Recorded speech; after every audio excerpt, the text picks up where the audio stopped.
This year marks the 40th anniversary of the reform and opening up of China. With a GDP worth 14 trillion US dollars and the slowest GDP growth in decades, where is China heading? We are seeing historic opportunities arising. We are seeing the second transformation of China coming. Digitalisation, high-speed rail, and rising middle classes are the three megatrends driving the second transformation.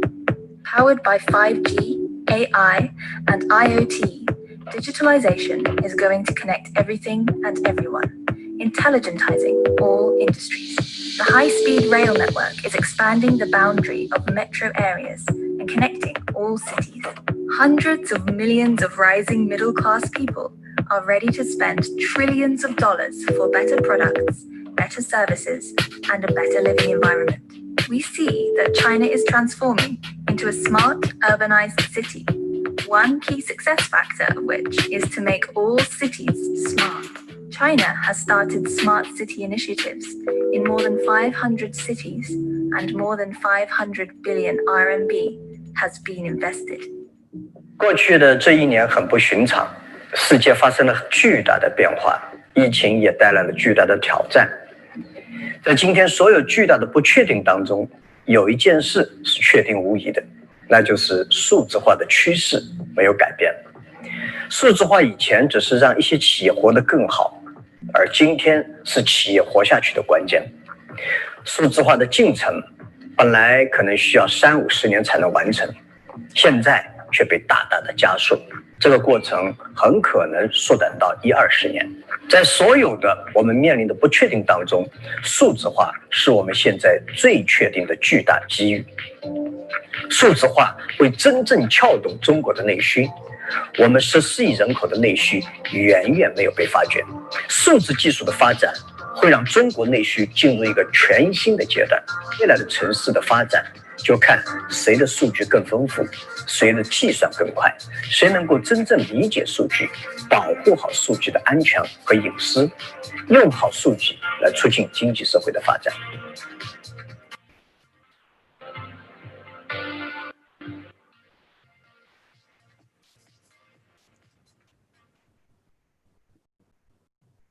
Well, let me start my presentation, shall we? So, I'm Benson, and I always say that I must be one of the luckiest men on earth because 21 years ago, I met a crazy guy from Hangzhou, and I've been invested in Alibaba for the last 21 years, and we're still all in. I haven't exited at all.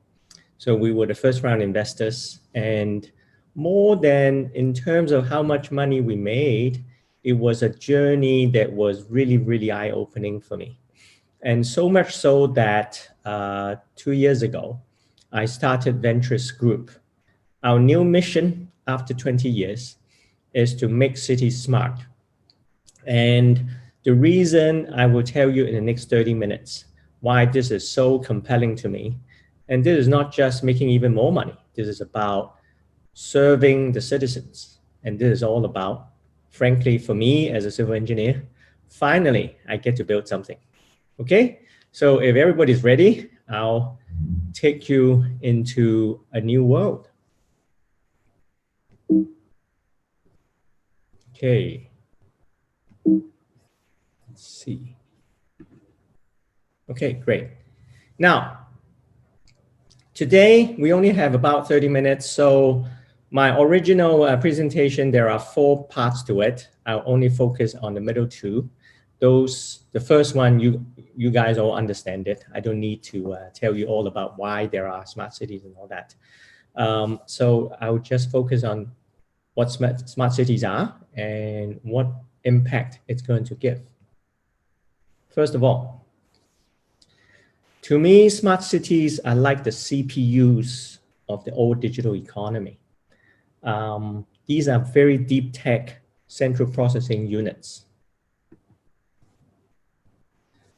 Why are cities so important? Because I call it the 3rd generation internet. 20 years ago, the PC came in, and they created the Alibaba, the Baidu, the Tencent of this world. 10 years ago, it became the second generation internet, which was the mobile internet. That of course created Pinduoduo, Xiaomi, and other companies like that. Now, I would say in the year 2020, we are seeing the start of the new city internet. And the reason I say that is that if you think about your phone doesn't work by itself. Chances are, if you're in China, your phone, when you walk inside a building, the IoT devices in the building will start to talk with your phone. It will update the QR code, which is your health code, and then all of that IoT devices would then talk to a cloud that is over the whole city. So this mobile phone that you have is actually already starting to change into whole city internet, where all the systems work together in a very complex way to serve you as a citizens.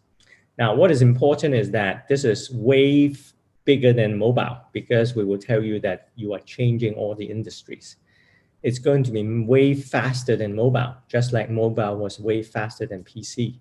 But most importantly, the reason I'm so excited is that myself, having been in technology investing for the last 28 years, I am seeing this movie a third time.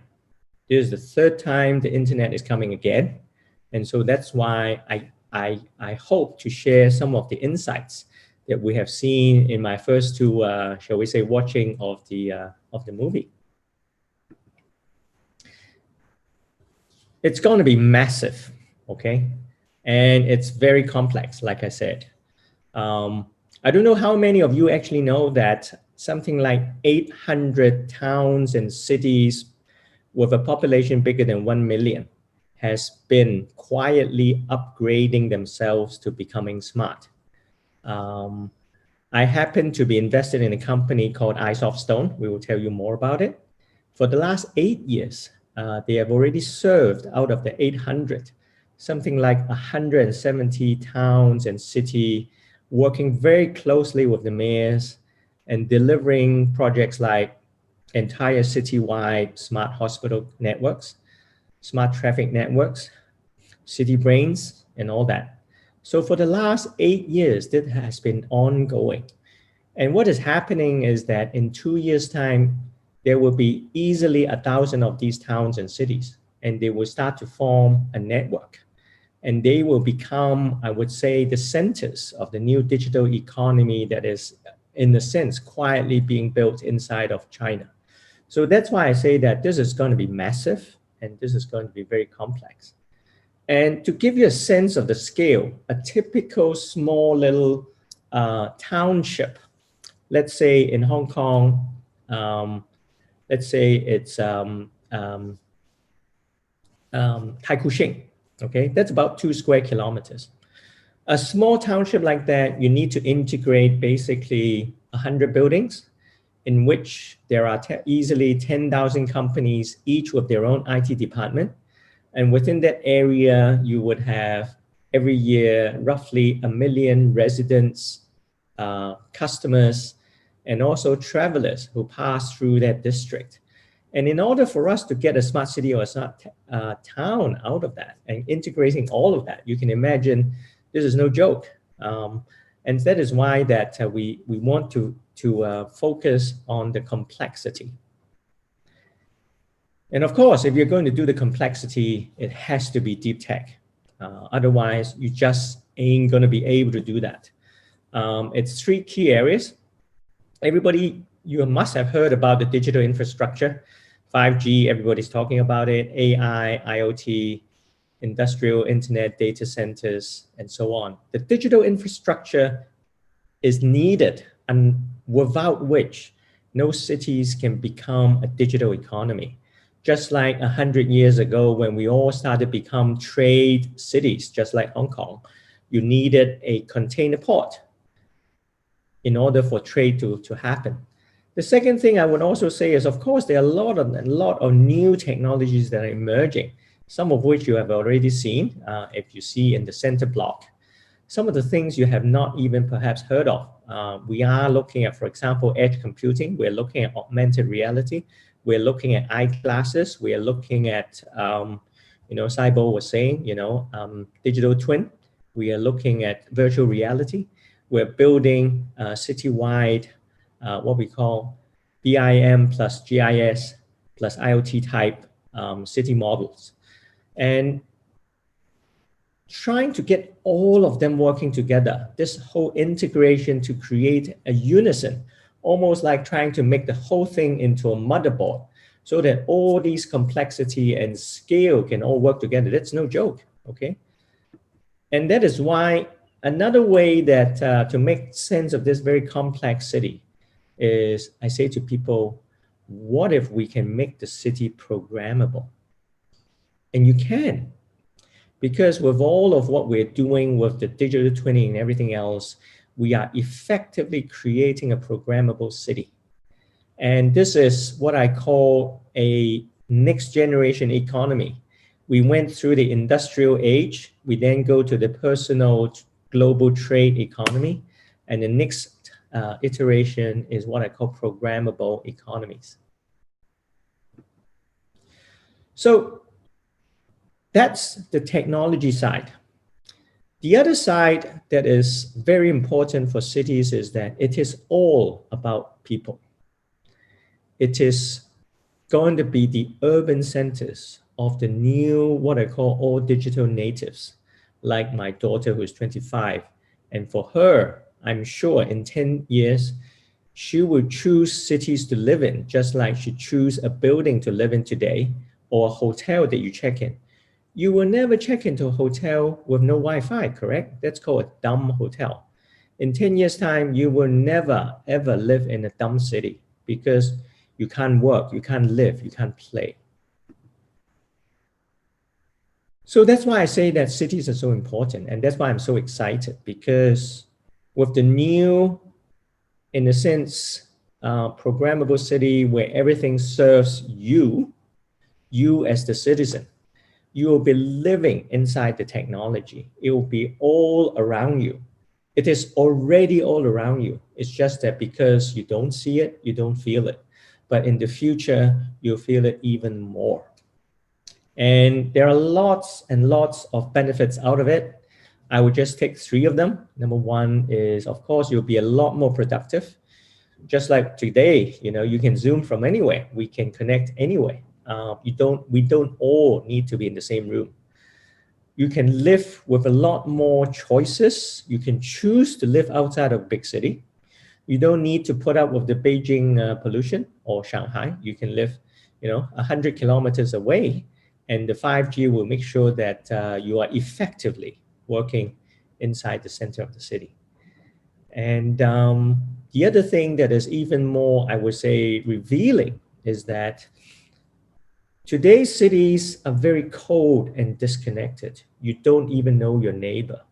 I think in the future cities, because you're living outside, you're living much more green, you have a online, offline social network, the community spirit, there'll be more of them, not less. The other thing I would say is that why China? Well, it's not there is any reason that it has to be China. It's just that, can you imagine trying to build a smart town or a smart city with, like I said, 100 buildings, 10,000 companies, and 1 million customers each? And then you multiply that by 1,000 again. You need a conductor. This ain't going to come out just like that. You can't just say, oh, I rely on the market. It doesn't work because it's too complex. So that's why you need a conductor, number 1. Number 2 is that you also need all of government, business, and the population all, in a sense, tacitly agreeing and moving forward in a fast way. And so that's why I say that of all the places that I've looked at when I started to decide that I want to do smart cities, it became the only choice that I have to start from China. Not only China, but this is the one that perhaps will be the, shall we say, the reference site, the experimental benchmark, and everything else. So that's why I say this. There's a lot of things that I'm showing here on this slide. I will share it later on. The things that they have been doing in the last 7 or 8 years. Concrete examples of where they have done it already. Cloud Town, just out of Hangzhou. You must go and see it when you can travel. That's an amazing smart town already. Xiong'an, you must have heard of it. This mega town that they want to be almost like a show town. Shenzhen, which is fast upgrading to become a smart city, a cashless society. Now, I would also, just to trigger conversation today, all of this is not a pipe dream. There are many, many completed concrete examples. Number one, like I said, Isoftstone is the smart city, I would say, contractor and developer of technology that we have been invested for 12 years. And for the last 8, they've been doing, and I take one example. This is a community of about 1 million population, quoting Saibo. There is a control room for the whole city. It's almost like a command center where they can coordinate the fire services, the community services, and everything else. And with this, energy savings is something between 15 to 25% already. In terms of security and community crime rate, it's down 88%. And then, of course, the satisfaction of the residents, it's up 20%. So again, very concrete examples. It's live, it's there, it's being done.